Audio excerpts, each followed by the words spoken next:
SSC 27 batch তোমাদের কিন্তু already কারো কারো প্রিটেস্ট পরীক্ষা শুরু হয়েছে এবং কারো কারো প্রিটেস্ট পরীক্ষা সামনে শুরু হবে, তাই না? সো আজকের এই ভিডিওতে আমি তোমাদের সাধারণ গণিতের প্রিটেস্ট পরীক্ষার জন্য কি কি পড়তে হবে, কতটুকু পড়তে হবে, কতটুকু সময় দিতে হবে, সব কিছু ইন ডিটেলস আলোচনা করব। ঠিক আছে? তোমাদের অনেকেই আছো যারা ক্লাস 9-এ একটু ফাঁকিবাজি করে আসছো, রাইট? বা 9-এর সিলেবাসে তোমাদের একটু ল্যাগিংস আছে। এখন ক্লাস 10-এর সিলেবাস শেষ করতে গিয়ে তোমরা হিমশিম খাচ্ছ, 9-এর সিলেবাসটা কিন্তু আর ঠিকভাবে আর পড়াশোনা করতে পারতেছো না, তাই না? তো সেই হিসেবে আমাদের অনেকগুলা যেহেতু অনেকগুলো সাবজেক্ট একটা হিউজ প্রেশার আমাদের এই প্রিটেস্ট পরীক্ষার মধ্যে চলে আসছে, তাই না? এখন তোমাদের মধ্যে অনেকেই আছো এরকম যে ধরো খুবই কম পড়াশোনা করছো, কিন্তু প্রিটেস্ট পরীক্ষায় তো এখন একটু ভালো করতে হবে, তাই না? এখন আমাদের তো সাধারণ গণিতের টোটাল অধ্যায় তো 17টা। তো পরীক্ষার আগের দিন রাতে বা পরীক্ষায় হয়তো বা তোমাদের সর্বোচ্চ একদিন বা 2 দিন বন্ধ থাকতে পারে, এই বন্ধে তুমি পুরা 17টা চ্যাপ্টার আসলে তো পড়ে যাওয়া সম্ভব না। তার উপর আবার উপপাদ্য সম্পাদ্য এই জিনিসগুলো তো আছেই, তাই না? সো আমি তোমাকে আজকে এমন একটা সাজেশন দিব, এমনভাবে জিনিসটা গুছাই দিব যে তুমি এইভাবে জিনিসগুলো পড়লে মোটামুটি তোমার প্রিটেস্ট পরীক্ষাতে তুমি খুব ভালো একটা মার্কস নিয়ে আসতে পারবা। ঠিক আছে? যারা অলরেডি সিলেবাস শেষ করে ফেলছো তাদের জন্য তো আর কোনো কথা নাই, তোমরা খুব ভালো করে রিভিশন দিয়ে যাবা। আর যারা মোটামুটি ধরো কম একটু পড়াশোনা করছো বা তোমাদের সিলেবাস ওইরকমভাবে শেষ হয় নাই, সো পরীক্ষার আগে যা যা পড়তে হবে তাই তোমাকে আমি এখন বলে দিব। ঠিক আছে? তাহলে আমরা তো জানি সবাই যে আমাদের সাধারণ গণিতের টোটাল মার্কস হচ্ছে 100, তাই না? এই 100 মার্কের মধ্যে আমাদের সিকিউতে হচ্ছে 50 মার্ক চলে যাবে, সিকিউতে 50, দেন তোমার হচ্ছে এসকিউতে হচ্ছে 20, এবং আমাদের হচ্ছে এখানে এমসিকিউতে হচ্ছে তোমার 30, তাই না?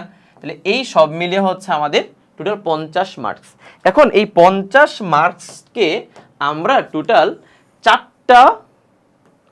চারটা বিভাগে বিভক্ত করতে পারি। মানে আমাদের হচ্ছে টোটাল এখানে আমাদের সাধারণ গণিতের বিভাগ হচ্ছে 4টা, মানে 4টা বিভাগ থেকে প্রশ্ন আসবে এবং 4টা বিভাগ থেকে আমাদের কি করতে হবে? আনসার করতে হবে, তাই না? সো আমাদের কোন কোন বিভাগগুলো হচ্ছে আমাদের জন্য ইম্পর্টেন্ট, আমরা সেই জিনিসগুলো আগে দেখব।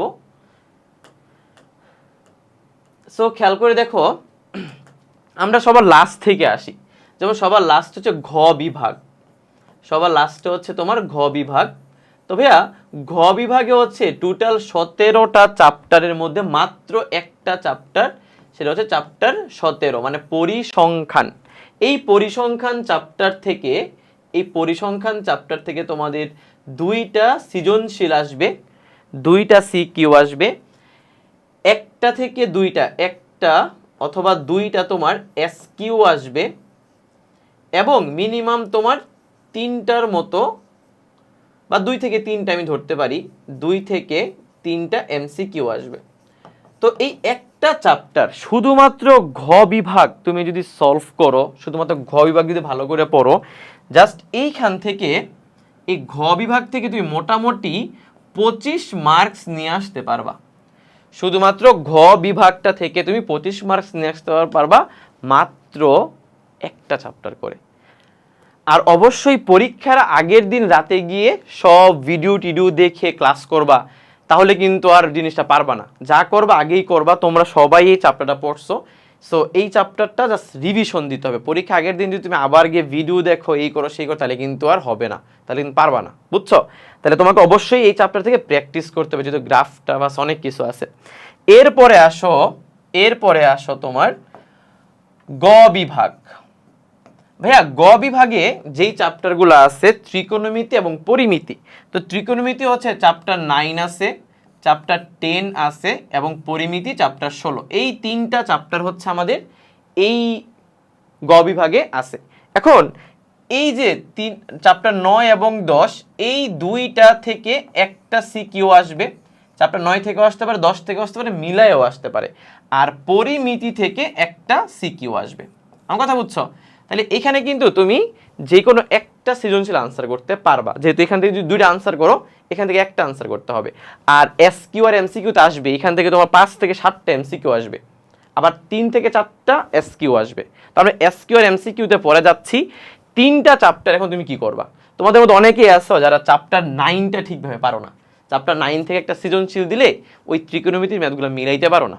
কিন্তু চ্যাপ্টার 10 আর 16 কিন্তু সহজ। সো আমি তোমাকে যদি জাস্ট রিকমেন্ড করি যে তুমি চ্যাপ্টার 16টা ভালো করে করবা, আর চ্যাপ্টার 9-10 এর জাস্ট তুমি এমসিকিউর জন্য পড়বা। এখানে কিছু ক্যালকুলেটর হ্যাকস আছে। ত্রিকোণমিতির ম্যাক্সিমাম এমসিকিউ তুমি ক্যালকুলেটরে দিয়ে মানে পেরে যাবা। তুমি আমার ইউটিউব চ্যানেলে গেলেই ক্যালকুলেটর হ্যাকস পেয়ে যাবে আর কি। পুরো একটা চ্যাপ্টারের সব চ্যাপ্টারের এমসিকিউর ক্লাস দেওয়া আছে আলাদা আলাদা, ঠিক আছে? তাহলে তোমার এইখান থেকে যদি আমি তোমাকে বলি জাস্ট তুমি এই চ্যাপ্টারগুলোর হালকা বেসিক ধারণা তুমি জানো বা রাখবা এমসিকিউর জন্য আর এসকিউর জন্য, আর এই চ্যাপ্টার ধরো ভালো করে পড়লা, তাহলে এইখান থেকে তুমি মোটামুটি 15 মার্কস নিশ্চিত করতে পারবা। আর ভাই পরিমিতি থেকে যেই প্রশ্নগুলো আসবে একবারে সহজ আসে ভাই। পরিমিতি তুমি জাস্ট আমার ইউটিউব চ্যানেলে গেলে একটা ক্লাস দেখলেই পেরে যাবা। বাট পরীক্ষা আগের দিন রাতে দেখো না। তাহলে পরীক্ষা আগের দিন রাতে দেখলে জাস্ট তুমি খালি ক্লাসই দেখবা, তোমার মাথার মধ্যে আর কোনো কিছু ঢুকবে না। একটু ঘুরাই পেঁচাই ম্যাথ দিলেই পারবা না, বুঝছো? তাহলে পরিমিতিটা জোর দাও, যদি পারো তাহলে চ্যাপ্টার 10টাও একটু ভালো করে কইরা যাও। কারণ চ্যাপ্টার 10 থেকে মিনিমাম ক দিয়ে দিবে, গ নাম্বারটা হয়তো এইখান থেকে দিতে পারে আর কি, ঠিক আছে? আচ্ছা, এইবার আসো তোমার খ বিভাগে। ভাইয়া খ বিভাগ হচ্ছে জ্যামিতিক পার্ট, তাই না?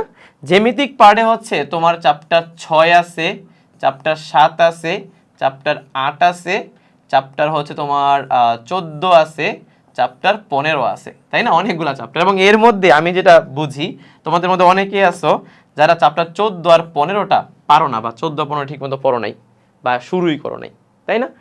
আচ্ছা, আর তোমাদের মধ্যে একটা কমন টেন্ডেন্সি হচ্ছে ভাইয়া আমরা হচ্ছে এই সম্পাদ্য আনসার করতে চাই, তাই না? সম্পাদ্য আনসার করবা, তাই না? তাহলে আমরা যেটা করতে পারি, চ্যাপ্টার 6 যেটা, 6-এর মধ্যে জাস্ট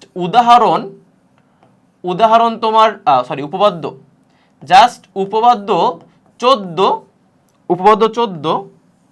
এই উপপাদ্য 14 আর উদাহরণ 2, এই দুইটা তুমি সলভ করে যাইতে পারো।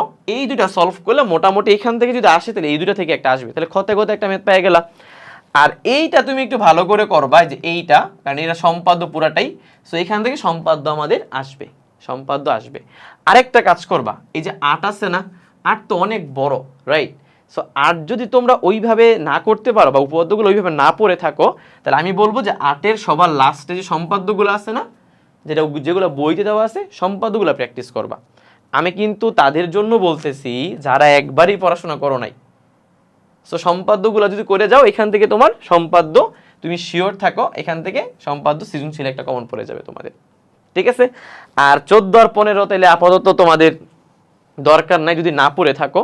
তবে আমি রিকমেন্ড করব 14-র যে লাস্টের টপিকটা আছে না, 14.3, যেটা 14.3টা হচ্ছে তোমাদের প্রতিসমতা। এখান থেকে তোমার প্রচুর এমসিকিউ আসবে, তো তুমি যদি শুধুমাত্র 7 আর 8-এর সম্পাদ্যগুলো প্র্যাকটিস করো, আর এগুলোর জন্য এমসিকিউর জন্য একটা করে ক্লাস দেখো ভাই, জাস্ট তুমি আমার ইউটিউব চ্যানেলে গেলে পুরো এক ক্লাস পেয়ে যাবা, জাস্ট এমসিকিউর ক্লাস পেয়ে যাবা। এমসিকিউর ক্লাস দেখলে এগুলো তোমার কিচ্ছু লাগবে না ভাই, বিশ্বাস করে তুমি সব পেরে যাবা। এমসিকিউর একটা ক্লাস আছে তোমার 7 ঘন্টার ক্লাস, এটা যাই একটু দেখো, ঠিক আছে? সাধারণ গণিতে সব চ্যাপ্টারের এমসিকিউ করা আছে, সো ওইটা করলে তোমার এমসিকিউ কমন পড়ে যাবে, বুঝছো? তাহলে তুমি এইখান থেকে যদি তোমার জাস্ট এই সম্পাদ্যগুলো করে যাও আর এমসিকিউ একটু প্র্যাকটিস করে যাও, তাহলে মোটামুটি এইখান থেকেও তুমি মিনিমাম 15 মার্কস আনসার করে আসতে পারো। মিনিমাম 15 মার্কস বলছি, এমসিকিউ তো আরও আসেই, বুঝছো? বাট একটা সৃজনশীল আনসার করতে হবে, তাই না?